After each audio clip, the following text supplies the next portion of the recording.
പ്രിയ സഹോദരങ്ങളെ, പിതാവിൻ്റെയും പുത്രൻ്റെയും പരിശുദ്ധാത്മാവിൻ്റെയും നാമത്തിൽ തന്നെ ആമേൻ. മഹാകാരുണ്യവാനും സത്യവാനുമായ ഞങ്ങളുടെ സ്വർഗസ്ഥ പിതാവാം ദൈവമേ, നിന്റെ വചനങ്ങൾ കേൾക്കുവാൻ, അവയെ മനസ്സിൽ സ്വീകരിക്കുവാൻ, ആയതിൻ പ്രകാരം ജീവിതത്തെ ക്രമപ്പെടുത്തുവാൻ തമ്പുരാനെ ഞങ്ങളുടെ ഹൃദയങ്ങളെ തുറന്നു നൽകണമേ. ഞങ്ങളുടെ ചെവികൾ കൊണ്ട് ഞങ്ങൾ കേൾക്കുക മാത്രമല്ല, ആത്മാവും കേൾക്കുന്നവരായി ഞങ്ങളെ ആക്കി തീർക്കുമാറാകണമേ. ഇന്ന് ഞങ്ങൾ കേൾക്കുന്ന ഈ തിരുവചനം, ഞങ്ങൾ ധ്യാനിക്കുന്ന ഈ വചനം ഞങ്ങളുടെ ജീവിതത്തിൽ 30, 60, 100 മേനിയായി ഫലം കായ്ക്കുന്നതായി ആക്കി തീർക്കുമാറാകണമേ. ആമേൻ. കർത്താവിൽ പ്രിയരെ, ഇന്നേ ദിവസത്തെ നമ്മുടെ ധ്യാന വചനമായി നാം തിരഞ്ഞെടുത്തിരിക്കുന്നത് വിശുദ്ധ മത്തായി എഴുതിയ സുവിശേഷം 11-ാം അധ്യായത്തിൻ്റെ 15-ാം വാക്യമാണ്. നമുക്കൊക്കെ വളരെ സുപരിചിതവും അനേക തവണ നാം കേട്ടതുമായ ഒരു തിരുവചനമാണ് ഈ വചനം. വചനം ഇപ്രകാരമാണ്: കേൾപ്പാൻ ചെവിയുള്ളവർ കേൾക്കട്ടെ. ഈ തിരുവചനം വളരെ ലളിതമാണെന്ന് നമുക്ക് തോന്നാം, പക്ഷേ അതിൻ്റെ ആഴം അതീവ ഗൗരവമുള്ളതാണ്. യേശുക്രിസ്തു നമ്മോട് പറയുന്നു, കേൾക്കുക എന്നത് ശബ്ദം കേൾക്കുക എന്നതു മാത്രമല്ല, അത് ഹൃദയത്തിലേക്ക് സ്വീകരിക്കുക എന്നതാണ്. ആത്മീയ കേൾവി എന്താണ്? വിശുദ്ധ മത്തായി എഴുതിയ സുവിശേഷം 13-ാം അധ്യായത്തിൻ്റെ 9-ാം വാക്യത്തിൽ ഇത് വീണ്ടും ആവർത്തിച്ച് പറയുന്നുണ്ട്: ചെവിയുള്ളവൻ കേൾക്കട്ടെ എന്ന്. ഇവിടെ യേശു തമ്പുരാൻ വിത്തു വിതച്ചതിൻ്റെ ഒരു ഉപമ ഇവിടെ പറയുന്നുണ്ട്.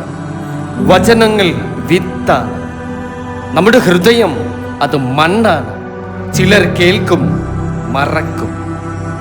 ചിലർ കേൾക്കും, പക്ഷേ അത് ജീവിതത്തിൽ നടപ്പാക്കില്ല. ചിലർ ശ്രദ്ധയോടെ കേൾക്കും, അവർ ഫലം കായ്ക്കും, അവർ ഫലം കൊണ്ടുവരും. ആമേൻ. ഹൃദയത്തിൻ്റെ നില നല്ല മണ്ണിലുള്ളതോ വചനം കേട്ട് ഗുണമുള്ള നല്ല ഹൃദയത്തിൽ സംഗ്രഹിച്ച് ക്ഷമയോടെ ഫലം കൊണ്ടുവരുന്നവർ തന്നെയെന്നാണ് വിശുദ്ധ ലൂക്കോസ് എഴുതിയ സുവിശേഷത്തിൻ്റെ 8-ാം അധ്യായത്തിൻ്റെ 15-ാം വാക്യത്തിൽ നാം കാണുന്നത്. പ്രിയ ദൈവമക്കളെ, നമ്മുടെ ഹൃദയം എങ്ങനെയാണ്? കഠിനമായതോ, അലക്ഷ്യമായതാണോ, അല്ലെങ്കിൽ വിനീതമായതോ? വചനം കേൾക്കാത്തവരുടെ ഒരു അപകടമുണ്ട്. യെശയ്യാ പ്രവാചകന്റെ പുസ്തകം 6-ാം അധ്യായത്തിൻ്റെ 9, 10 വാക്യങ്ങളിൽ നാം കാണുന്നു: അപ്പോൾ അവൻ അരുളി ചെയ്തത്, നീ ചെന്ന് ഈ ജനത്തോട് പറയേണ്ടത്, നിങ്ങൾ കേട്ടുകൊണ്ടിട്ടും തിരിച്ചറിയുകയില്ല, നിങ്ങൾ കണ്ടുകൊണ്ടിട്ടും ഗ്രഹിക്കുകയുമില്ല. ഈ ജനം കണ്ണുകൊണ്ട് കാണുകയോ ചെവി കൊണ്ട് കേൾക്കുകയോ ഹൃദയം കൊണ്ട് ഗ്രഹിക്കുകയോ മനസ്സു തിരിഞ്ഞ് സൗഖ്യം പ്രാപിക്കുകയോ ചെയ്യാതിരിക്കേണ്ടതിന് നീ അവരുടെ ഹൃദയം തടിപ്പിക്കുകയും അവരുടെ ചെവി മന്ദമാക്കുകയും അവരുടെ കണ്ണ് അടച്ചുകളയുകയും ചെയ്തു എന്നാണ്. ആത്മീയ അന്ധതയും ബധിരതയുമാണ് ഈ വാക്യത്തിൽ നാം കാണുന്നത്. ദൈവവചനത്തോടുള്ള അനാസ്ഥ ഇതിന്നും സംഭവിക്കുന്നു, ഇത് സംഭവിച്ചു കൊണ്ടേയിരിക്കുന്നു. നാം പ്രസംഗങ്ങൾ കേൾക്കുന്നു, പക്ഷേ മാറ്റം ഒന്നും തന്നെ വരുന്നില്ല. എന്നാൽ വചനം കേൾക്കുന്നവരുടെ ഒരു അനുഗ്രഹമുണ്ട്. വിശുദ്ധ യോഹന്നാൻ എഴുതിയ സുവിശേഷത്തിൻ്റെ 10-ാം അധ്യായത്തിൻ്റെ 27-ാം വാക്യത്തിൽ നമുക്ക് കാണാം: എൻ്റെ ആടുകൾ എൻ്റെ ശബ്ദം കേൾക്കുന്നു, ഞാൻ അവയെ അറിയുകയും അവ എന്നെ അനുഗമിക്കുകയും ചെയ്യുന്നു എന്നാണ്. ഇവിടെ നാം കാണുന്നത് ദൈവത്തോടുള്ള അടുപ്പം, ഒരാത്മീയ വിവേകം, ശാന്തിയും മാർഗദർശനവും. വചനം കേൾക്കുവാനായി പരിശുദ്ധാത്മാവിൻ്റെ ഒരു പങ്കുണ്ട്. അപ്പോസ്തല പ്രവൃത്തികൾ 16-ാം അധ്യായത്തിൻ്റെ 14 വാക്യത്തിൽ നമുക്കത് കാണാം. തുയത്തൊര പട്ടണക്കാരത്തിയും രക്താംബരം വിൽക്കുന്നവളുമായി ലുധിയ എന്നു പേരുള്ള ദൈവഭക്തയായ ഒരു സ്ത്രീ കേട്ടുകൊണ്ടിരുന്നു. പൗലോസ് സംസാരിച്ചത് ശ്രദ്ധിക്കേണ്ടതിന് കർത്താവ് അവളുടെ ഹൃദയം തുറന്നു എന്നാണ്. ആമേൻ.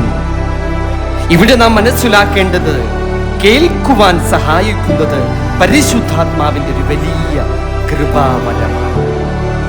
ഹൃദയം തുറക്കുന്നത് ദൈവമാണ്.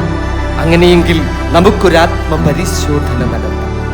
ഞാൻ വചനം കേൾക്കുന്നുണ്ടോ? ഞാനത് മനസ്സിലാക്കുന്നുണ്ടോ? ഞാനത് അനുസരിക്കുന്നുണ്ടോ? അതിനുവേണ്ടി നിത്യജീവിതത്തിൽ നാം ചെയ്യേണ്ടുന്നത് എന്താണെന്നറിയാമോ? ദിവസവും വിശുദ്ധ വേദപുസ്തകം വായിക്കുക, പഠിക്കുക, ഗ്രഹിക്കുക. പ്രിയ ദൈവമക്കളെ, പ്രാർത്ഥനയോടെ വചനം കേൾക്കുക, അവ നിത്യജീവിതത്തിൽ നടപ്പാക്കുക.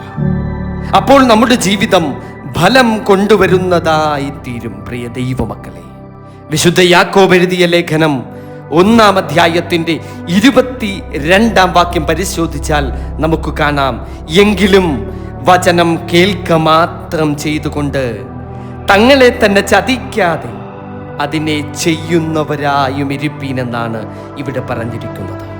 വചനം കേൾക്കുക, വിശ്വസിക്കുക, പ്രവർത്തിക്കുക. പ്രിയ സഹോദരങ്ങളെ, ഇന്നത്തെ നമ്മുടെ ധ്യാന സന്ദേശം വചനം കേൾക്കുക, മനസ്സിലാക്കുക, അതിൻ പ്രകാരം ജീവിക്കുക. കേൾപ്പാൻ ചെവിയുള്ളവർ കേൾക്കട്ടെ. ഞങ്ങളുടെ സ്വർഗസ്ഥ പിതാവായ പൊന്നു തമ്പുരാനെ, നിന്റെ തിരുവചനങ്ങൾ കേൾക്കുവാൻ ഞങ്ങൾക്ക് അവിടുന്ന് കൃപ നൽകണമേ. അതനുസരിക്കുവാൻ ഞങ്ങൾക്ക് ശക്തി നൽകണമേ. ഞങ്ങളുടെ ഹൃദയങ്ങളെ അതിനായി തുറന്നു നൽകണമേ തമ്പുരാനേ. ആമേൻ. സ്തോത്രം. ഹല്ലേലൂയ.